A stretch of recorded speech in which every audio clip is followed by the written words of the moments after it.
There is a particular kind of loneliness that only daughters of certain mothers truly understand. It is not the loneliness of being ignored. It is the loneliness of being used. Of being loved not for who you are, but for what you represent. Of understanding, slowly and then all at once, that the warmth in your mother's voice when she talks about you to other people has nothing to do with you at all, and everything to do with her reflection in you. Some of us spend decades mistaking that reflection for love. Some of us never figure it out. And some of us, if we are lucky enough and brave enough and maybe a little bit methodical about it, some of us design a test. My name is Emma Rodriguez. I am 29 years old. I am a licensed therapist with a private practice in North Scottsdale, Arizona. I own a home in the Arcadia neighborhood of Phoenix, the kind of neighborhood where the jacaranda trees drop purple blossoms on the sidewalk in April, and the houses have deep porches, and the neighbors walk their dogs at 6 in the morning in the golden desert light. I have worked extremely hard for everything I have, and for 29 years I believed my parents were proud of me. I was wrong about what they were proud of. This is the story of how I found out. And more importantly, this is the story of what I did about it. Let me take you back to the phone call that started everything. It was a Tuesday in early October, and I was sitting in my office after my last session of the day, the Camelback Mountain visible through my window in the amber late afternoon light, when Jennifer called for the third time that week. My older sister has never been someone who calls 3 times in 1 week unless something is wrong. She's practical the way a person gets practical when life has asked a lot of them, her voice measured, her words chosen carefully, the emotional register dialed down to a controlled hum. She'd had to become that way. I understand now why she had to. "Emma," she said, and I could tell from the shape of that single word that this was the call she'd been working herself up to for a while. "I need you to hear something, and I need you to not argue with me. Not yet. Just listen." I told her I was listening, and she said, "Mom and Dad, the people you think they are, that's not who they are. I know you don't believe me. I know you've never had a reason to, because you've always been the one they used to feel good about themselves. But I need you to see what I've been seeing for 6 years. 6 years. That is how long I had been the family success story. Since I'd opened my practice, since I'd bought the house, since I'd started showing up to their Paradise Valley home with a bottle of good wine and a professional title and a full calendar. 6 years of being the daughter Patricia Rodriguez introduced at the country club with barely concealed glee. Our Emma, the therapist, she has her own practice in North Scottsdale. Yes, entirely her own. 6 years of watching the pride in their eyes when I walked into a room. I remember with particular clarity one Thursday afternoon in March, 2 years after I'd opened the practice. My mother had asked me to meet her for lunch at the country club. The kind of lunch I had always understood was partly for the social pageantry of it, a chance to be seen being seen together. We sat at the corner table near the window that looks out over the golf course, and a woman named Pamela, someone my mother played tennis with, stopped at our table on her way to the buffet. My mother's face transformed in a way that would not have been visible to someone who didn't know her, but I had been reading that face my entire life. A brightness entered her posture, an animation that had not been there a moment before. "You know Emma," she said, reaching out to touch my arm with the particular proprietary warmth I had always read as maternal pride. "She's had an incredible year. The practice is just thriving. She had a profile in the North Scottsdale Business Journal. Pamela, did you see it? She produced the details of my professional life, the way a person presents items in a collection, not because they care about the items, but because they care about being known as someone who has them." Pamela was appropriately impressed. She asked a few polite questions.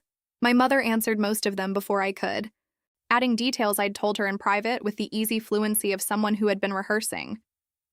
And I remember watching my mother's face while she did this, and feeling something I couldn't name at the time.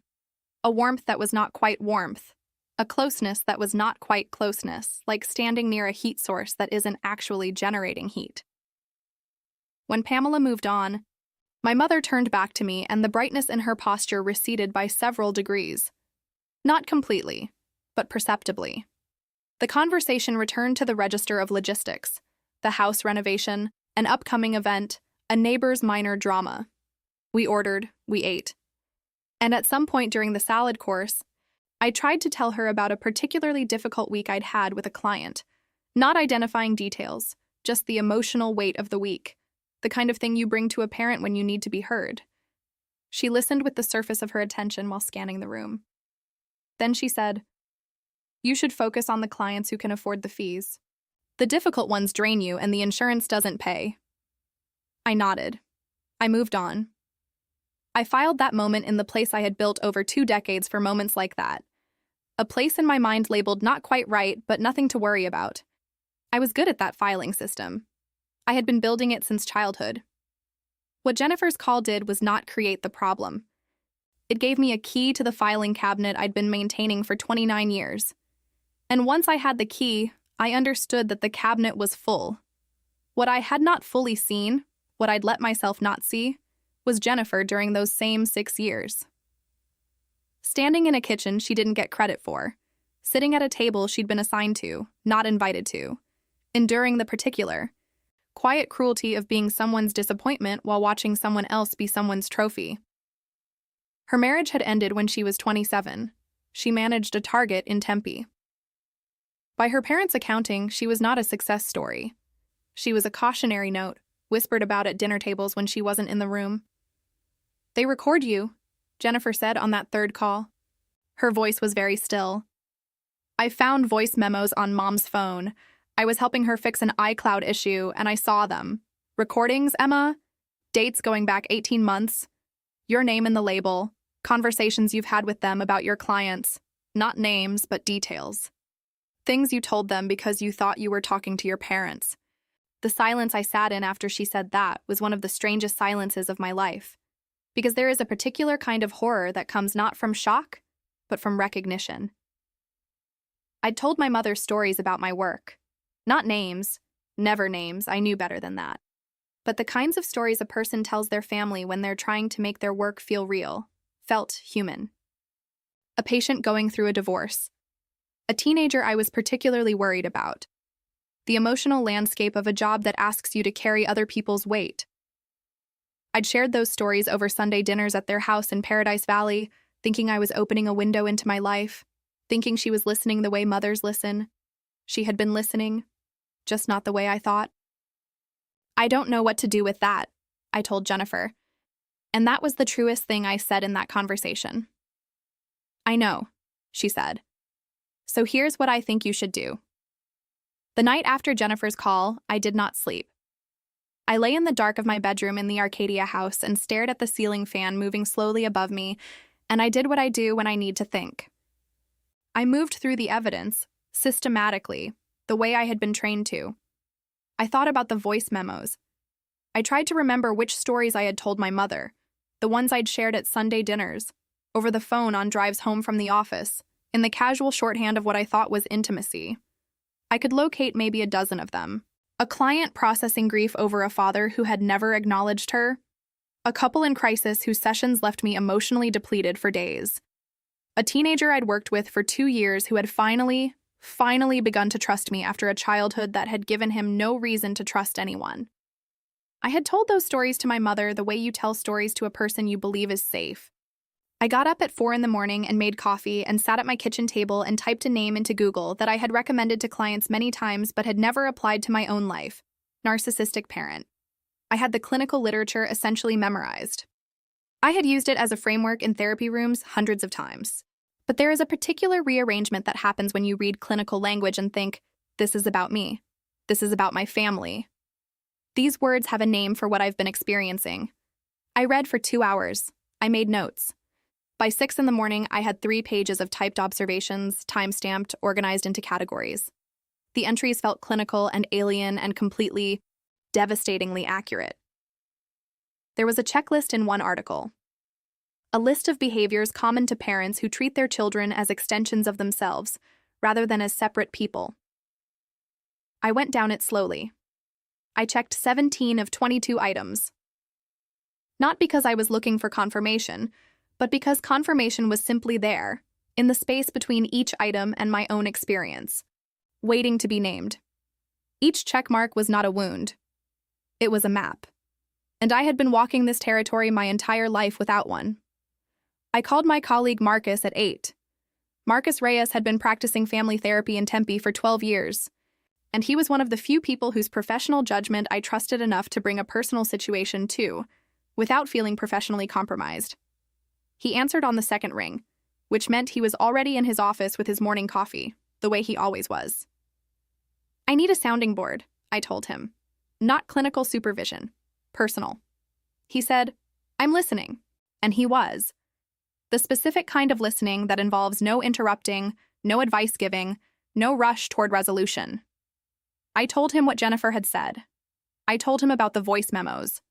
I told him the country club lunch with Pamela and the 23-item task list Jennifer had described, and the moment 6 years ago when I'd come home after opening my practice and my mother's first question had been about the location and whether it was impressive enough. Marcus was quiet for a long moment when I finished. Then he said, "What do you need to know? What's the question you're actually asking?" I thought about it. "Whether I've been right about them," I said. "Whether the version of them I've carried is real. Whether they would be there if I couldn't offer them anything." "You know how to find out," he said. I did. "I want you to understand something before I tell you what happened next. I am a therapist. My entire professional life is built around understanding why people do what they do, what drives behavior, what reveals character when people believe they are unobserved. I know how to construct an assessment. I know how to gather evidence. I know how to distinguish between a bad day and a pattern, between a moment of weakness and a fundamental orientation toward other people. What Jennifer had told me was not a data point. It was a hypothesis, and I had one tool available that most daughters don't. I knew how to test a hypothesis, so I designed an experiment. The setup took 2 weeks of careful preparation. Every detail mattered, because I understood something critical. My parents' behavior toward me was a function of my utility to them. When I was useful, when I was impressive, when I reflected well on them, when I was something they could deploy socially, I was treated one way. I needed to remove that utility entirely and observe what remained. I needed to become, in their eyes, a failure. The script I gave them over dinner at their Paradise Valley home was specific enough to be believable and devastating enough to be meaningful. I told them I'd had a breakdown, that the stress of running a private practice had finally caught up with me, that there had been complaints, a professional investigation, my license under review, that I'd lost my biggest clients, that I was broke. I sat across the table from my parents in their Tuscan-style house with its Spanish tile and its iron chandelier, and its wine refrigerator stocked with bottles I'd never be able to afford, if I were actually in the situation I was describing. And I watched their faces while I dismantled their daughter. I am good at watching faces. It is my profession. My mother's face did something interesting when I said the words, "professional investigation." There was a flicker. Not quite sympathy, not quite concern, but something that processed the information sideways, like a machine recalibrating. For a fraction of a second, before the practiced expression of worried motherhood settled into place, I saw it. Calculation. She was not thinking about how to help me. She was updating a file. My father asked exactly one question after my entire prepared speech. Not, "Are you okay?" Not, "What do you need?" Not even, "What happened?" He looked at me across that dinner table and said, "How broke?" I told him I had $347 in my checking account and that I was planning to move to a studio apartment in Maryvale. The shift in atmospheric pressure in that room was almost physical. Maryvale, a neighborhood on the west side of Phoenix that costs a fraction of what Arcadia costs, that doesn't have the jacaranda trees and the morning dog walkers and the deep porches. A neighborhood my mother had opinions about. She gathered herself with the practiced grace of a woman who had spent decades managing social situations. She reached across the table and put her hand over mine, and her voice dropped into that particular register, warm, weighted, slightly sorrowful. And she said, "Well, I always told your father you were too fragile for that kind of work. Smart people don't always have thick skin." I want to stay in that moment for a second. I want you to feel exactly what I felt, sitting across that table, looking at my mother's face while she said those words to me. Because she was holding my hand. She was looking at me with something that wore the costume of tenderness.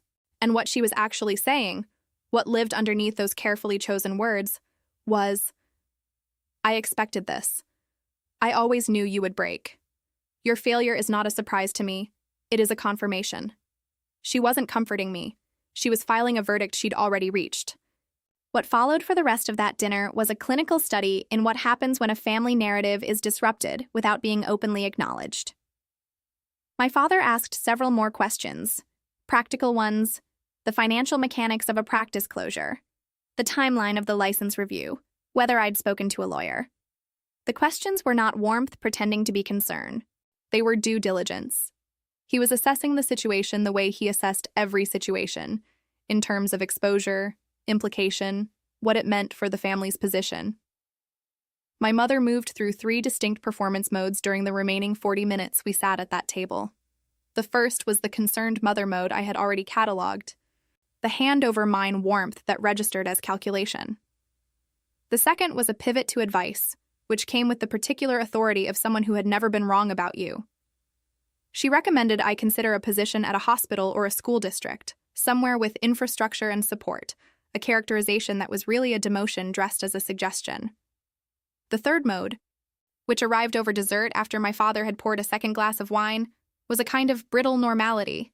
Talk of their upcoming trip to Sedona, a question about whether I'd seen a movie she'd heard about, the social machinery of a family dinner reinstated over the disruption like furniture moved back after a flood.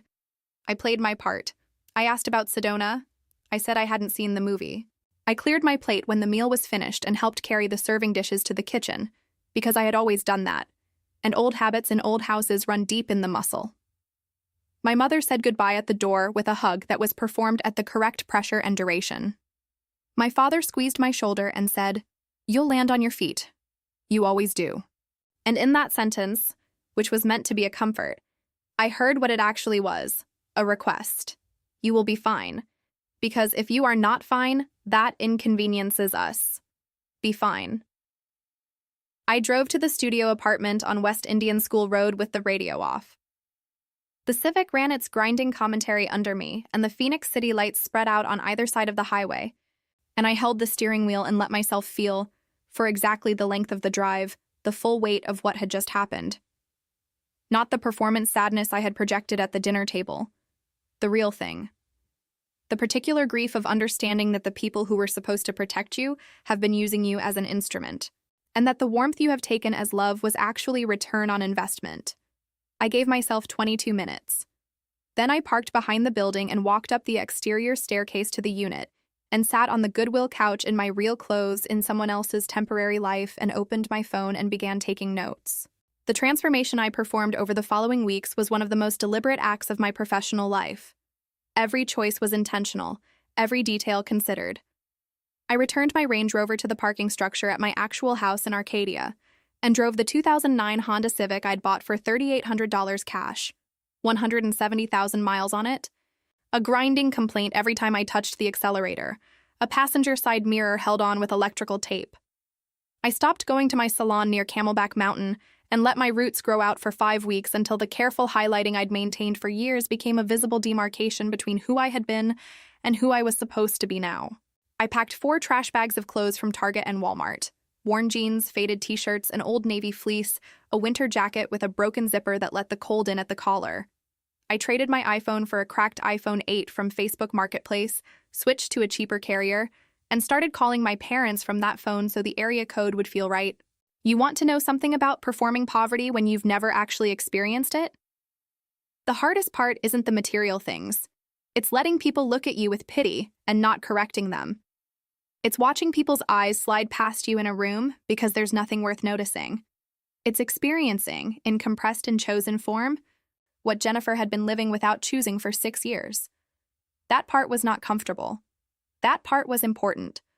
The specific incidents accumulated in ways I hadn't fully anticipated. In the second week my mother called while I was in the parking lot of the Maryvale Walmart. I had made a point of putting location metadata in my notes, so that if she asked where I was, the background noise would corroborate. And we talked for 11 minutes. Or rather, she talked for 11 minutes. About her book club. About a new restaurant on Scottsdale Road that her friend Gail had tried and recommended. About a neighbor's daughter who had just finished a second master's degree. She did not ask about my job search. She did not ask about my finances. She did not ask whether I had eaten that week. She talked about the restaurant with the energy of someone who had a great deal of thoughts about the restaurant. And when the call ended, she said, "I hope you're doing something to keep yourself busy. Idle hands, you know." Then she hung up. I sat in the Walmart parking lot for 10 minutes after that call. I was parked between a pickup truck with a cracked windshield and a minivan with a car seat visible in the back. And the November afternoon was flat and gray in the way the valley gets in November when the light doesn't have any warmth in it. I wrote the entry in my phone: date, incident, witness, self. And then I went inside and bought a box of generic cereal and a half-gallon of milk and walked through the fluorescent-lit aisles of a store I would never have chosen to shop in otherwise.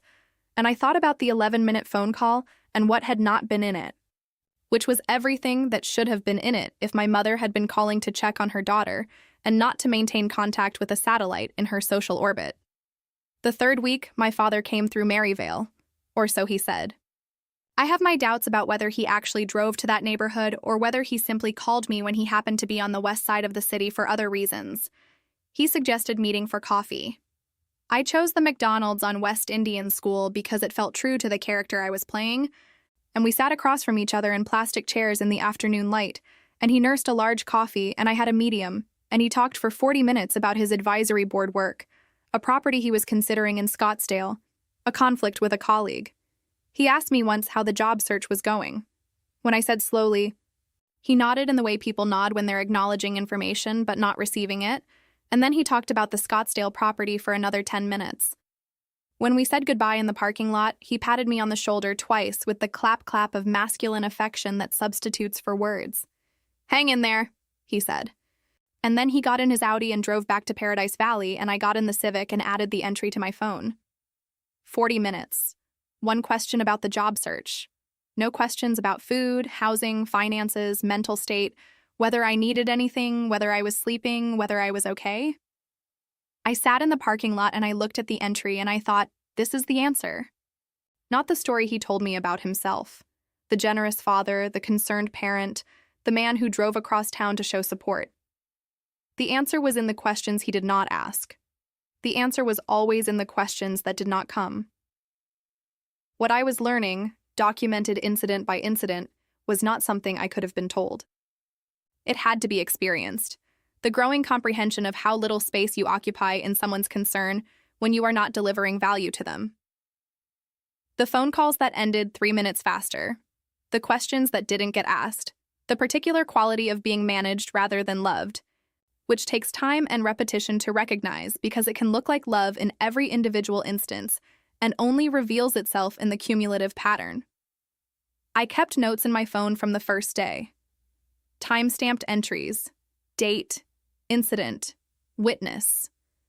I was methodical about it the way I am methodical about everything that matters. By the end of the third week, I had 17 entries. They were not dramatic entries. They were the quiet entries, the slightly shortened phone calls, the questions that veered toward judgment, the way my mother's voice lost its warmth when I said I was having trouble finding work. The small recalibrations of how much space a person takes up in a family when they are no longer impressive. I stayed in the role. The operation required an audience, and the audience required the party, and the party required patience. I held it. Then Thanksgiving arrived. My mother called me the week before. "We want to help you through this difficult time," she said, her voice carrying that performance of concern I was beginning to recognize as its own separate language. Family is there for each other. A pause. Calibrated. "I was hoping you could come early. 9 o'clock. We could use the extra hands." Extra hands. Not extra company. Not extra presents. Extra hands. I told her I'd be there at 9. I want to paint you a picture of that Thursday morning, because the images matter. The Rodriguez family home in Paradise Valley is the kind of house that announces itself. A Tuscan-style structure set back from a street lined with saguaro cactus and ornamental rock, with a circular driveway designed specifically to display the cars parked in it. BMWs, Audis, the occasional Range Rover. The kind of house that costs what it costs, partly because of the postcode and partly because of what the postcode communicates. I had been to that house hundreds of times. I had parked in that circular driveway every one of those times. I had pulled up in my own Range Rover and handed my coat to whoever answered the door, and been welcomed into the bright, Spanish-tiled interior as the daughter. That Thursday morning, I drove the Civic. I could hear the grinding from 2 blocks away in the quiet desert morning, the sound ricocheting off the stucco walls and the stone garden beds. My mother was waiting on the driveway. She was wearing linen pants and a cashmere sweater, holding a coffee mug, and she looked at my car coming up the street with an expression she did not fully manage before it settled into something more neutral. "You'll park that around back," she said when I stepped out. "Near the service entrance. Near the service entrance." I stood there in my broken zippered jacket in the thin Arizona November sunlight, and I looked at my mother's face and I stored that sentence the way a prosecutor stores an exhibit. Then I parked where I was told and walked in through the back door. She handed me a list, monogrammed stationery, her initials in navy on cream, and 23 items written in her careful, slightly slanted hand. Polish the silver. Clean the guest bathroom. Iron the tablecloths. Arrange 6 floral centerpieces using the flowers she'd gotten from Whole Foods the day before. Prep the vegetables. Make the cranberry sauce from scratch. Not the can, the scratch recipe. Set the table for 14 people. The list was organized by priority and time, which told me she'd thought about it in advance. This was not improvised delegation. This was planned labor extraction. I thought about all the previous Thanksgivings I'd attended at this house, the ones where I'd arrived at 2 in the afternoon with a nice bottle of wine from Total Wine, the ones where I'd been escorted to the living room and offered a drink while someone else handled the kitchen. I thought about the way the conversation had always flowed toward me at those tables. "Emma, tell everyone about your practice, Emma. How is the new office? Emma, do you think you'll expand?" I thought about my mother's voice when she said my name in those rooms, the particular brightness in it, the proprietary pleasure. I started on the silver. The silver was kept in a velvet-lined chest in the dining room sideboard, and polishing it was one of the more meditative tasks on the list, each piece needing attention in a specific sequence, the tarnish lifting under the cloth like a revelation in reverse. I had watched my mother polish that silver dozens of times throughout my childhood, usually in the days before holiday meals, and the smell of the polish was one of those smells encoded deep enough to activate memory involuntarily. The smell of preparations, of the house getting ready to perform itself. I worked methodically from the serving pieces down to the individual flatware. The turkey baster. The gravy boat my parents had received as a wedding gift 40 years earlier. The serving spoons that had been on every holiday table of my life. Each piece came out of the chest tarnished to some degree, and each piece went back bright, and I thought as I worked about the strange intimacy of this, being inside the house's preparation in a way I had never been, understanding the labor that had always been invisible to the arriving guests, including to me. Around 10:30, my mother's sister, Aunt Marie, arrived with her husband, Dale, roughly 2 hours before anyone else. They always came early because they lived in Scottsdale, and because Aunt Marie was constitutionally incapable of arriving at the right time to anything. She arrived too early to absorb the preparation or too late to miss the chaos, never in the comfortable middle. She came through the kitchen door the way she always did, carrying a casserole dish and a hostess gift, and she stopped when she saw me at the sink. "Emma." She said my name with the particular warmth Aunt Marie brought to everything, which was the warmth of someone who genuinely liked people and was not strategic about it. It was disorienting in context. "Your mom said you were helping out. How are you doing, sweetheart?" I told her I was managing. I put my face in the expression I had been practicing, subdued, slightly tired, the face of a person coping rather than thriving. And Aunt Marie looked at me with an expression that was not calculation, but genuine, uncomplicated concern. She set down the casserole dish and crossed the kitchen and put her hand on my arm. "I just want you to know," she said, lowering her voice, "that hard times don't mean anything. They just mean hard times. You'll be okay." I held that for a moment. It cost her nothing to say it. She had not prepared it in advance. It had simply arrived because she was a person who said true things to people who seemed like they needed them. I thanked her, and she moved through to the living room to find my mother, and I turned back to the basting brush. I thought about Aunt Marie for a long time after that, about how little it had cost her to offer what she'd offered, and how different it had felt from every interaction I'd had with my parents in 6 weeks. The contrast was its own kind of data point. This is what it feels like, I noted, to be seen by someone who isn't running calculations. I added an entry to my phone, not an entry documenting harm, an entry documenting the opposite, the control against which everything else became visible. The floral arrangements were next. My mother had bought peonies and eucalyptus and something white I didn't recognize from Whole Foods, and the instruction on the list said, 6 identical centerpieces, low enough to see over, look them up if needed. I looked up a photo on my phone and spent 40 minutes assembling 6 centerpieces on the kitchen table, trimming stems, finding the angles, the work absorbing in the way any skilled handwork is absorbing. My hands knew what they were doing even if my mind was elsewhere. There is something genuinely strange about performing servitude in a house you've known your whole life. Every drawer I'd opened before as a child, reaching for the good forks on Christmas morning or sneaking snacks on Saturday afternoons. Every room I moved through carried layers of memory, and now I was moving through those rooms with a polishing cloth and a task list. And the distance between those two versions of the same space, the childhood space and the morning of Thanksgiving space, was one of the most disorienting things I have ever experienced. Around 11, my mother asked me to run to Safeway. She'd forgotten things. Heavy cream, she said. Extra butter. A specific brand of cranberry sauce. She handed me $40 and said, and I want you to hear this, bring back the receipt and exact change. I drove the Civic to the Safeway on Camelback Road and bought what she needed and brought back the receipt and the exact change, $2.37, which I set on the kitchen counter where she counted it without looking at me. Last year, I had written my parents a check for $15,000 for the kitchen renovation. My father barely engaged with me during those morning hours. He moved through the house in his weekend clothes, pressed khakis, a button down, the quiet confidence of a man in his own domain. And when he spoke to me, it was mostly logistics.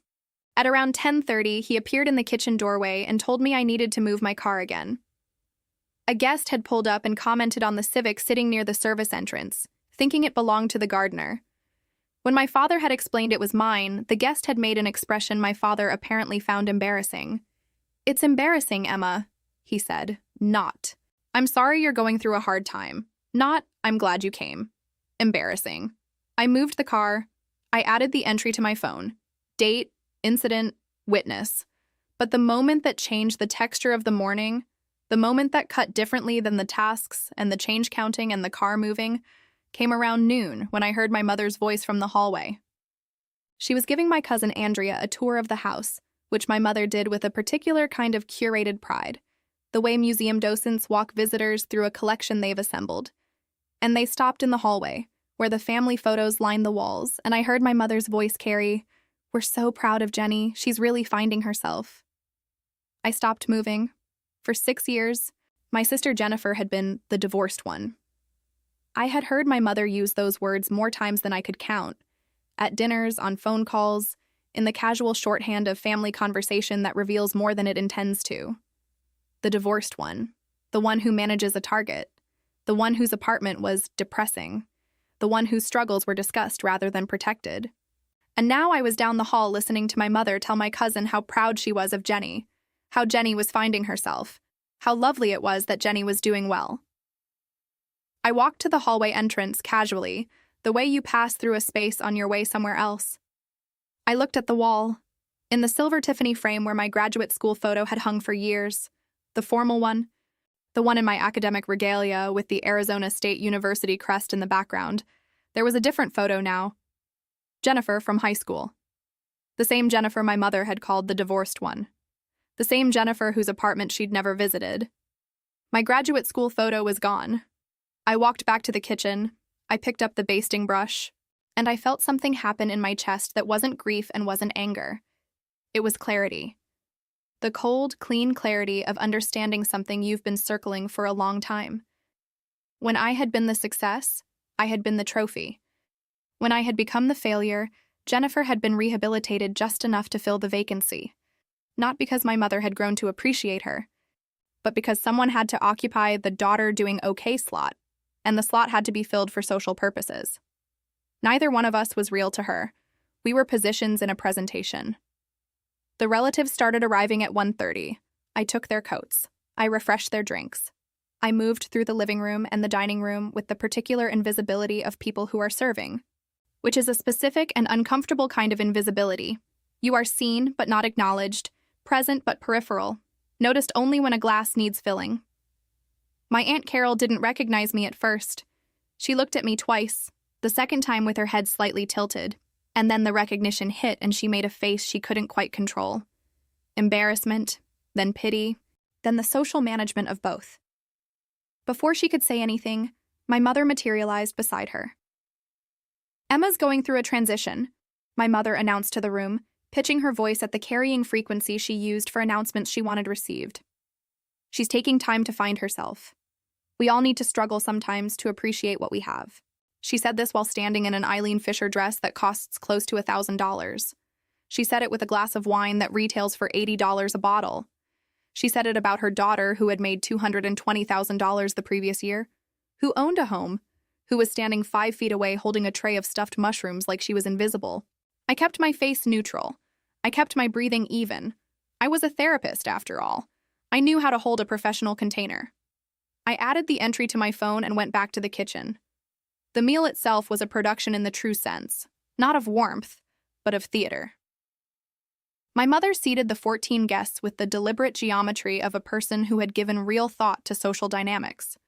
Who sat next to whom, who would neutralize tension, and who would generate it.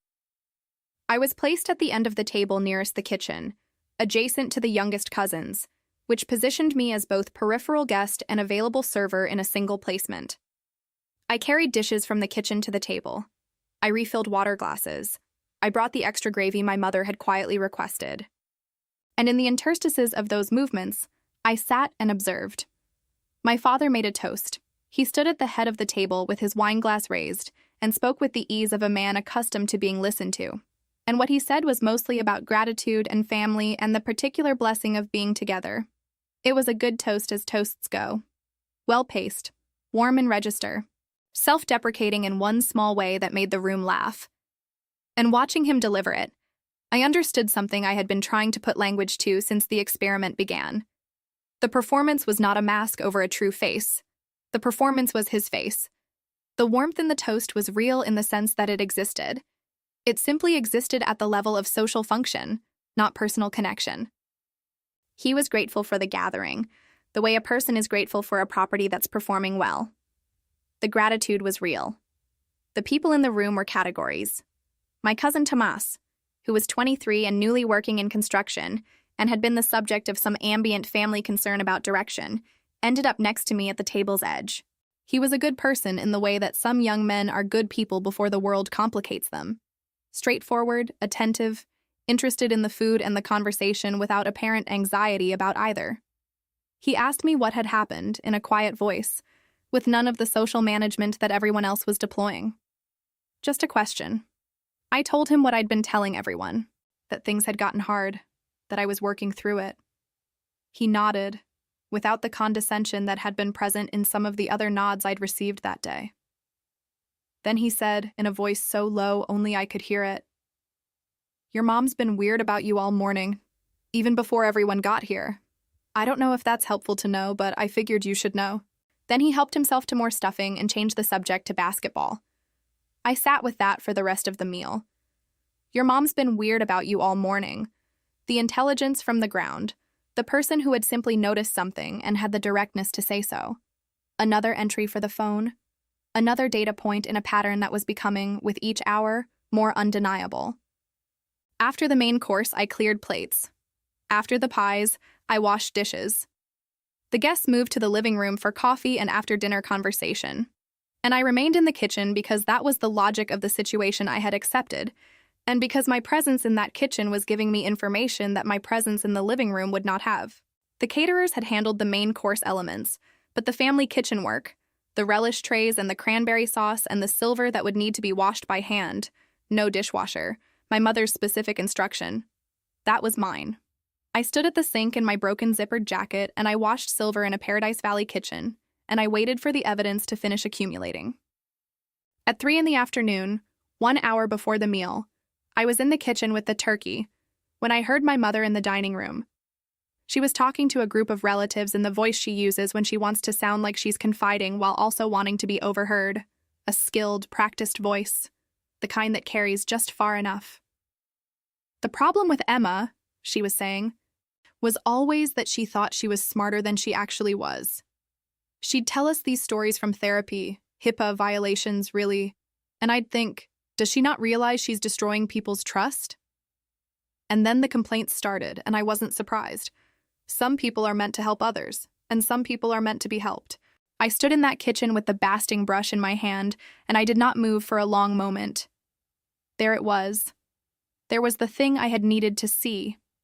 Not the 23 task list, not the service entrance, not the $40 and the receipt. This. My mother at a Thanksgiving gathering, telling her relatives that her daughter had violated HIPAA, that there had been complaints, that her professional failure was no surprise. Fabricating professional misconduct to make a story that served her. A story where she was the wise, long-suffering parent who had always known, who had privately worried, who had been proven right. She was doing it in front of family. She was doing it to entertain them. She was doing it because I was no longer useful as a trophy. So she had reclassified me as a cautionary tale, and a cautionary tale needs a cause. And the cause she had invented was a character flaw she'd always privately suspected. I made myself breathe. I made myself focus. I was holding the basting brush, and the turkey needed basting, and there were 7 hours left to go before this operation reached its conclusion. Not today, not here, but soon. I spent the rest of Thanksgiving performing the role I had committed to, and when my father handed me $20 at the end of the evening, pressing it into my hand with the air of a generous man and saying, "For your trouble, don't spend it all in one place," I smiled and thanked him. He laughed. He turned back to his guests. And I walked to the back patio and looked out at the Paradise Valley sky, and I thought, 47 days, give or take. And a reckoning. The week after Thanksgiving, I worked. I pulled out every entry in my phone and built a spreadsheet in 3 columns: date, incident, witness. I had 47 entries covering 6 weeks. I printed them in .9 font on legal paper and organized them chronologically and then by category: financial exploitation, social humiliation, professional defamation, isolation tactics, labor extraction. I was thorough because I am always thorough. I was precise because precision is what I have always been. And that precision was about to become, in the most literal possible sense, my thickest skin. Jennifer sent me the screenshots she'd recovered from our mother's phone. 23 voice memos, labeled with dates, labeled with my name. I listened to 2 of them, standing in my actual kitchen in my actual Arcadia house, and then I stopped because I needed to stay functional. The stories I'd told, the cases I'd described, the emotional texture of my professional life, shared with my mother in the faith that she was my mother. Recorded, cataloged, available for playback. I drafted a document. I titled it, "A Comprehensive Review of Character, Evidence-Based Findings." I gave it a table of contents. I was still a therapist, after all. I had been organizing case files since graduate school. This one was just more personal than most. I called Dr. Sarah Chen on a Monday morning. Dr. Chen had been my clinical supervisor through my licensure process, had mentored me through the harder early years of building a practice, and had met my parents at half a dozen events, practice openings, community dinners, the kind of professional adjacent social moments that a proud family attends. She knew my parents the way peripheral people know each other. By face, by name, by the accumulated context of introductions at events. When I told her what I needed, she was quiet for a moment. Then she said, "Tell me when and where." I also called Jennifer. 9 days, I told her. The holiday party. I need you there. "I'll be there," she said. No hesitation, no qualification. Just, "I'll be there." The day I picked up the document from the printer, I stood in my home office in Arcadia, the real one, with the good desk and the bookshelves and the photographs on the wall of the places I'd traveled, the things I'd chosen for myself. And I read through the full document from the beginning. Date, incident, witness. 47 entries, spanning 6 weeks. And reading it in sequence, the way a case file reads in sequence, was different from having lived it one entry at a time. The individual incidents, which had each felt manageable in isolation, revealed their cumulative pattern when compressed onto pages. This was a document about two people who had decided what their daughter was worth and had acted consistently with that valuation the moment the valuation changed. I thought about burning it. I thought about filing it somewhere and moving on, going back to Arcadia, re-entering my life, letting what I'd seen be something I simply knew without needing to demonstrate. I considered whether the confrontation was necessary, whether the 60 witnesses served any purpose beyond the emotional one, whether there was a version of this that didn't require an audience. I spent 2 days thinking about Jennifer. 6 years of being the family disappointment is a specific kind of weight that doesn't lift on its own. Jennifer had been carrying it without my help, without anyone seeing what was being done to her, without the evidence that what she'd experienced was real and not the product of her own deficiencies. The people in that living room at my parents' holiday party were not just witnesses to what had been done to me. They were witnesses to what had been done to her. And witnesses matter, not for the satisfaction of humiliation, but because reality is more durable when it's shared. The truth Jennifer had been carrying alone would stop being hers alone to carry. It would be held by 60 people who had watched it confirmed in real time. That couldn't be undone. That was why the audience mattered. I called Dr. Chen one more time the night before the party. She was already planning to come. We'd agreed on everything. But I needed to hear her voice. She answered and said simply, "You ready?" I told her I was. She said, "You're not doing this to punish them. Remember that." I told her I knew. "You're doing it to tell the truth in a room where lies were told. That's different." I let that sit. "Yes," I said. "That's exactly it." We said goodbye and I hung up and sat in my actual kitchen with my actual coffee and looked out at my actual backyard, the pool lights on. The Phoenix night wrapped around the house like a membrane, and I felt something I hadn't felt in 6 weeks. I felt entirely myself. The planning for the operation's conclusion was as careful as the planning for its beginning. My mother's annual holiday party was a 60-person event, catered, the house decorated for Christmas.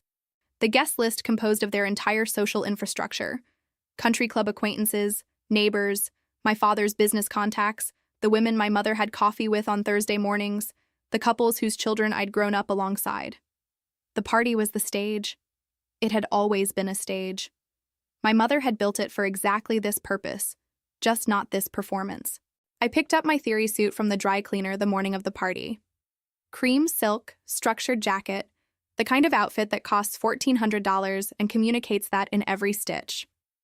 I had my hair done at the salon near Camelback Mountain for the first time in 5 weeks. The colorist noticed my roots and asked if I'd been traveling, and I told her I'd been going through something, but that I was on the other side of it now. I drove to the salon in the Civic, and I drove back in the Civic, and then I went home to my actual house and stood in front of my actual closet and got dressed. I want to tell you what it felt like, getting back into my own clothes. After 5 weeks of faded jeans and broken zippers and the particular physical heaviness of clothes that don't fit right, pulling on that silk jacket was not just a wardrobe change, it was a re-entry. It was the evidence-based confirmation of something I'd known intellectually but needed to feel in my body, that the degradation had been assigned, not earned. That the $20 and the service entrance and the task list had been imposed on a person who had made $220,000 last year, who owned her home, who was good at her work. The clothes didn't make me who I was, but they reminded me. And right now, I needed to remember. I pulled up to my parents' Paradise Valley house at 7 in the evening. The circular driveway was full: BMWs, Audis, a couple of Teslas, the predictable inventory of a certain kind of Phoenix prosperity. I parked my Range Rover in the circular driveway, in the most visible spot available, and I sat in it for exactly 1 minute, looking at the front door. Then I got out. My mother answered the door herself. She liked to greet her party guests. Liked the moment of welcome. Liked the way her house looked through the eyes of someone arriving into it. The door opened and her face organized itself into the hostess expression, warm and prepared, and then the expression simply stopped. It did not transform. It stopped. Like a video buffering. Like something trying to process faster than it could. "Emma!" "What?" But she did not finish the question. Because Dr. Sarah Chen walked up the front steps behind me. Dr. Chen in a deep green dress, carrying a small evening bag, with the composed professional warmth that had made her one of the most respected clinical supervisors in the Phoenix therapy community. My mother had met her at my practice opening, had shaken her hand at a fundraiser, had said, at both events, how grateful she was that Emma had such wonderful mentors. "Hello, Patricia," Dr. Chen said. "Thank you for having me." The pause that followed was one of the most interesting pauses I have ever witnessed, and I have witnessed a lot of pauses professionally. My mother was doing what people do when the information they're receiving refuses to cohere. She was looking at my clothes, at my hair, at Dr. Chen, at my car in the driveway, running calculations that kept producing impossible outputs. The broke daughter does not arrive in a $70,000 vehicle wearing a suit that costs more than the tip her father gave her for 7 hours of labor. My father appeared from the direction of the living room, drawn by the shift in his wife's posture. He looked at me. He looked at Dr. Chen. He looked at the car. "I don't understand," he said. And he was right. He didn't. I smiled. Not the performance smile I had been using for 6 weeks. The real one. "I think we need to have a conversation," I said. "All of us. Now." I walked through the front door of my parents' house, and I did not stop at the threshold. I walked through the foyer and into the living room where 60 people were holding champagne flutes and talking about the things people talk about at country club holiday parties: real estate, college acceptances, the new restaurant on Scottsdale Road. The music was low and pleasant. The caterers moved through the crowd with quiet efficiency. The Christmas tree in the corner was decorated with matching ornaments the way my mother liked it. Everything coordinated, nothing out of place. I asked for everyone's attention. The room did not go quiet all at once. It went quiet in waves, the way rooms do. Conversation by conversation, cluster by cluster, until the music was the only sound, and 60 people were looking at a woman they mostly recognized standing at the front of their host's living room. I heard my mother behind me say, "Emma, this isn't appropriate." Her voice was still controlled. She was trying to manage the situation the way she had managed situations her entire life, with social authority, with the confidence of a person accustomed to being the one who sets the terms. I raised my hand. I did not turn around. "I'm not finished," I said. And then, to the room. "I need to tell you all a story. About the past 6 weeks. And about what I found out." The silence was absolute. 6 weeks ago, I said, I told my parents that I'd lost my license, my practice, and my money. None of that was true. My practice is thriving. My license is current and fully in good standing. I'm doing fine. I let that land for a moment. I needed to see something. I needed to understand how the people who raised me would treat me if I stopped being something they could brag about. So I ran an experiment. Someone in the room coughed. No one spoke. I took out my phone. I opened the document I'd prepared. I began to read. November 9th. 3 weeks into my situation, I mentioned I was having trouble paying my electric bill. My mother told me it was good for me to understand consequences. She then spent 20 minutes on the phone with the renovation contractor discussing backsplash options for the vacation home. I read it steadily, without drama. This was not a performance. This was a presentation of evidence. November 19th. My father suggested I ask around about waitressing, since I had, quote, experience being on my feet all day from therapy. He said this seriously. I have a doctoral degree. The discomfort in the room had a texture now. I could feel the 60 people recalibrating their understanding of what kind of party this was. November 28th, Thanksgiving Day. I arrived at 9 in the morning. I was given a written list of 23 tasks. I was asked to park my car out of sight near the service entrance. I was asked to use a separate bathroom from the guests, because I was, quote, family and didn't need the fancy soaps. I worked 7 hours. At the end of the evening, my father gave me $20 and told me not to spend it all in one place. I paused. Last year, I gave my parents a $15,000 check for their kitchen renovation. This year, they tipped me like a valet. I heard someone in the room, I think it was Aunt Carol, make a small, involuntary sound. Also on Thanksgiving, my mother told a group of family members that I had violated HIPAA in my work, that complaints had been filed against me, and and that she, quote, wasn't surprised. My license has never been under review. There have been no complaints. She fabricated a professional misconduct narrative to entertain her relatives at a holiday dinner. I looked up from my phone. While she was standing in a dress that costs almost $1,000, the room was no longer confused. The room understood exactly what was happening, and the understanding was moving through the crowd the way understanding does in a confined space, visibly, like a current. Dr. Chen stepped forward. She moved with the calm of someone who has spent 25 years in clinical practice and knows exactly what reality looks like under social performance. "Hello, everyone," she said, and her voice was warm and measured and carried absolutely no apology. "I'm Dr. Sarah Chen. I've known Emma for 7 years, since she was one of the most gifted graduate students I ever supervised. I'm here tonight because Emma asked me to verify something." She turned slightly toward my mother. "Patricia, what you told your family at Thanksgiving about Emma's license and professional complaints, that was not true. Emma's license is spotless. She is one of the most respected clinicians in the Phoenix therapeutic community. She has no complaints. There was no investigation. You told people those things, as far as I can determine, to make a story about your own perceptiveness, at the expense of your daughter's professional reputation." My mother's face had progressed through a color spectrum I'd never seen it travel before.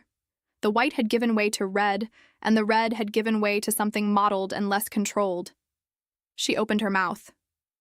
"You have no right to humiliate us in our own home," she said, and her voice had lost some of its management. There was a thinness in it now, a slight vibration. "Actually, Patricia." Dr. Chen said it gently, the way a clinician delivers unwelcome truths. "I think this is exactly the right venue, because the people in this room are the people you've been performing for. They should know what the performance cost." My father moved forward from somewhere behind the crowd. I watched him make his way through the shifted cluster of guests, and I watched his face working, the jaw, the eyes, the particular expression of a man trying to locate the argument that will restore order. "We were trying to help you," he said to me. His voice was louder than the room required, which told me he was frightened. "We gave you work to keep you occupied, gave you money, tried to keep you busy." "You gave me $20 for 7 hours of work," I said, and I kept my voice quiet. Quiet carries further than loud in a room like that. "You gave my car a nickname based on the gardener's vehicle. You asked me to account for $2.37 in change from Safeway, and then you invited me to your holiday party so I could help serve." I looked at him, really looked at him. "I gave you $15,000. I spent 6 weeks being what you needed me to be. The success story, the trophy, the thing you got to feel proud of in public. The moment I stopped being useful to you, you turned me into a servant. And when your sister asked where I was, you told her I was struggling to appreciate what I have." I was not crying. I want to be clear about that. There were no tears. The thing I felt was not grief. It was the opposite of grief. It was the particular relief of finally, completely, seeing something that had been partially visible for years. Jennifer stepped forward from the back of the room. She had been standing near the entrance, waiting for her moment, and watching her come through the crowd toward us was one of the images I will carry the longest from that night. My sister, in a blue dress she'd bought at Target and altered herself, walking through 60 people toward the parents who had called her the divorced one for 6 years, and the expression on her face was not anger. It was clarity. The same clarity I had felt in their kitchen on Thanksgiving. The cold, clean knowledge of a person who has finally been seen. She stopped in front of our mother. "You called me the divorced one for 6 years, she said. Her voice was steady in the way a person's voice gets steady when they've rehearsed something not as a performance, but as a truth they needed to be able to say. "You told people I was your disappointment. You refused to visit my apartment because it was depressing. You never asked about my job except to express that you didn't understand why I was still there." She paused. "And then the second Emma became the family failure, you put my high school photo on the wall and started telling people you were so proud of Jenny finding herself." She shook her head once. "Neither one of us was ever real to you. We were positions. Emma was the success position and I was the disappointment position. And when Emma vacated the success position, you moved me into it temporarily. Like filling an open slot." My mother said something then. I don't remember what exactly. Something about family and misunderstandings, and that this was not the time. But the room's attention had shifted in a way that made her words arrive without purchase. The 60 people in that living room had been my parents' social community. They had been the audience for which my parents had built their identities, the proud parents, the generous hosts, the successful family. And now those same 60 people were watching the infrastructure of that identity become transparent, watching the seams show, watching the machinery that had been running behind the scenery. I looked at my parents.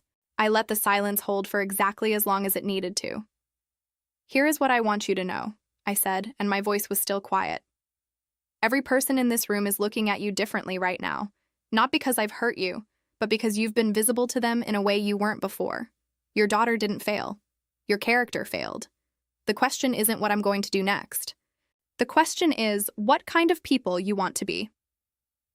I let that land. Because who you are when someone can't offer you anything, when there's no social currency to extract, no story to tell, no trophy to display, that's the real measure. That's who you actually are. And now everyone in this room knows exactly who you are. My mother drew herself up. She had been retreating, centimeter by centimeter, in the way people retreat when their structural support is failing. Not dramatically, but incrementally, the posture becoming slightly less certain, the voice slightly less controlled, the hands finding each other in front of her body as if they needed something to hold on to. Emma, she said. And her voice had gone to something I'd heard before in clinical sessions. The voice of a person who has run out of social management and is reaching for something more genuine out of desperation.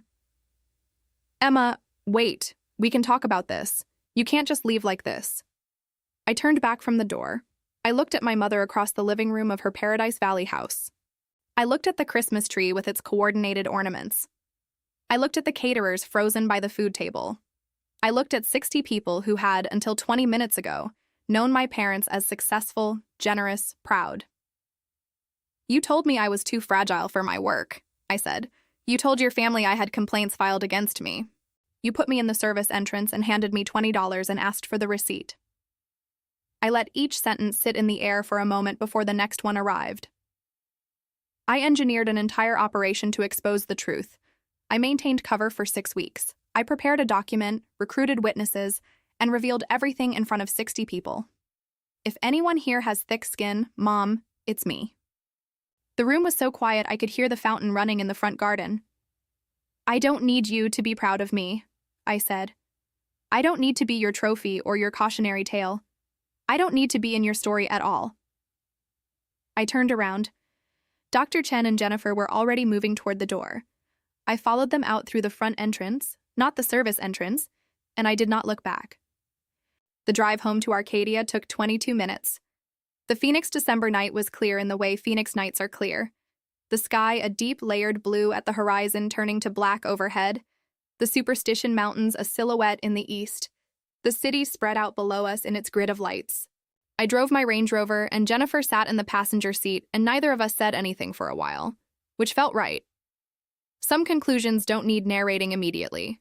They need to be sat inside. We ordered pizza and sat on my back patio. The pool lights were on, the water shifting that particular blue that Phoenix pools are famous for. Jennifer held her glass and looked at the water, and after a while she asked me if I felt good about what I'd done.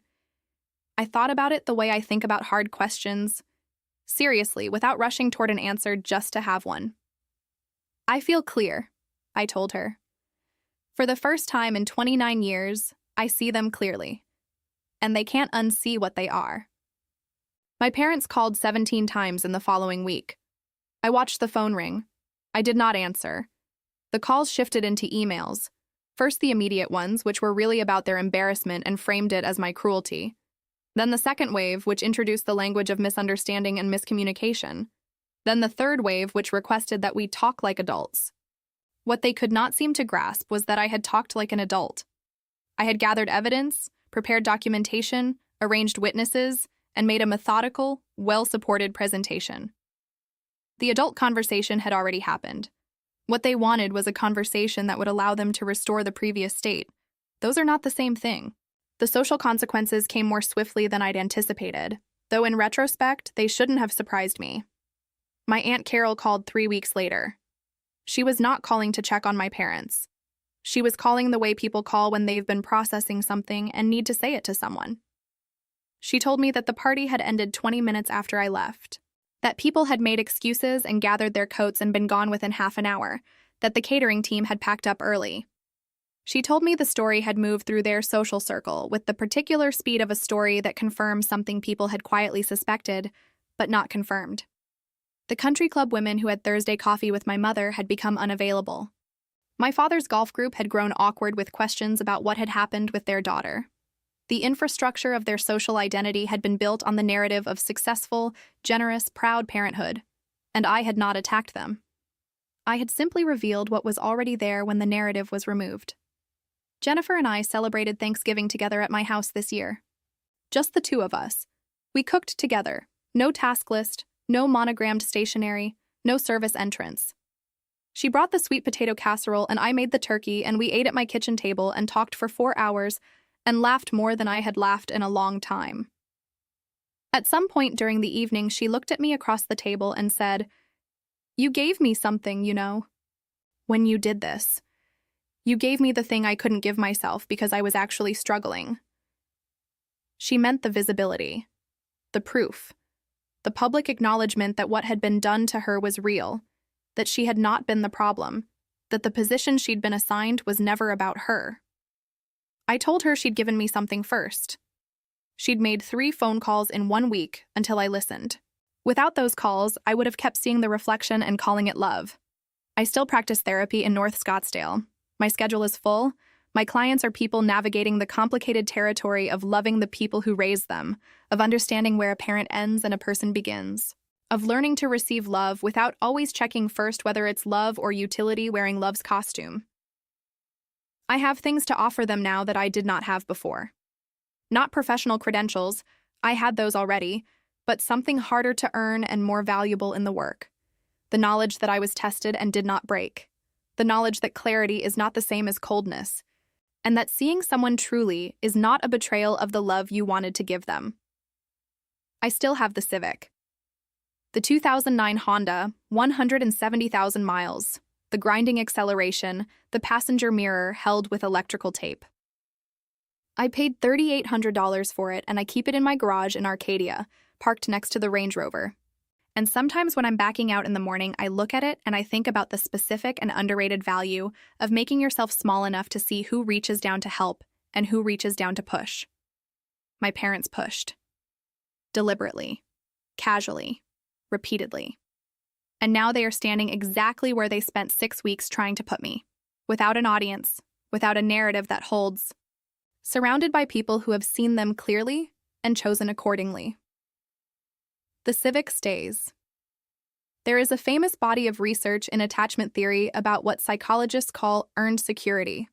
The idea that some people grow up in environments that do not provide secure attachment and must, as adults, build security from the outside in. Through experiences, through relationships, through accumulated evidence that they are worth consistent care. The journey is harder than the journey of people who were securely attached from the beginning, but the security that results from it is often more complete, more examined, more capable of withstanding pressure. Because it was not inherited, it was built. What I want you to take from this story, beyond the particular drama of it, beyond the holiday confrontation and the silk suit and the 60 witnesses, is this. People reveal themselves most completely when they believe there are no consequences for what they reveal. The version of your parent, your partner, your friend, your boss, that appears when you are struggling, when you have nothing to offer, when you are purely a cost rather than an asset. That is the most accurate version. Not the version that appears when you are useful. Not the version that appears when you are impressive. The one that appears when you're vulnerable and they think no one is taking notes. Take notes. And understand this. The clarity you gain from seeing someone accurately is not a loss. It feels like a loss. At first, because it requires releasing a version of a relationship that you needed to be true. But that version was never real. You were loving a projection, not a person. When the projection goes, what you are left with is the truth. And the truth, however painful, is the only stable ground there is. I see my clients carrying the weight of families who never earned the love they were given. I see people decades older than me still trying to be impressive enough, struggling enough, visible enough to finally get the response they needed at 10 years old. What I want to tell them, what I want to tell you, is that the response you needed does not live in the relationship that withheld it. It lives in you. In the choices you make about who to trust and how far. In the boundaries you draw not from anger but from self-knowledge. In the ability to say, with a quiet voice in a room full of people, I don't need to be in your story at all. That sentence, I have found, is one of the most powerful sentences available to a person. Not a threat, not a performance, just a fact. I don't need to be in your story at all. Because I have my own. If this story reached something in you, if you recognize something, if you felt something land, I hope you'll hit that like button. It takes 2 seconds and it lets me know that what I'm putting into these videos is worth your time, and that means everything. Drop a comment below. I want to know if you've ever had a moment where you stopped performing for someone who wasn't watching you the way you thought they were. Have you ever had to relearn how to be seen? Tell me in the comments. This community holds those stories with care, and you deserve to be heard. If you're not subscribed yet, what are you waiting for? Hit that button right now and ring the bell so you don't miss what's coming. And wherever you're watching from tonight, Phoenix, Chicago, somewhere in the South with the windows open, somewhere in the Northeast where it's fully winter now, what time is it where you are? Drop your city and your time in the comments. The video on your screen right now. I need you to watch it before you close out tonight. Because the woman in that story makes a discovery about her husband that changes everything she thought she knew about a 15-year marriage. And the way she handles it is one of the most unexpected and satisfying things I have ever had the privilege of telling. You are not going to see the ending coming. I promise you that. I'll see you there.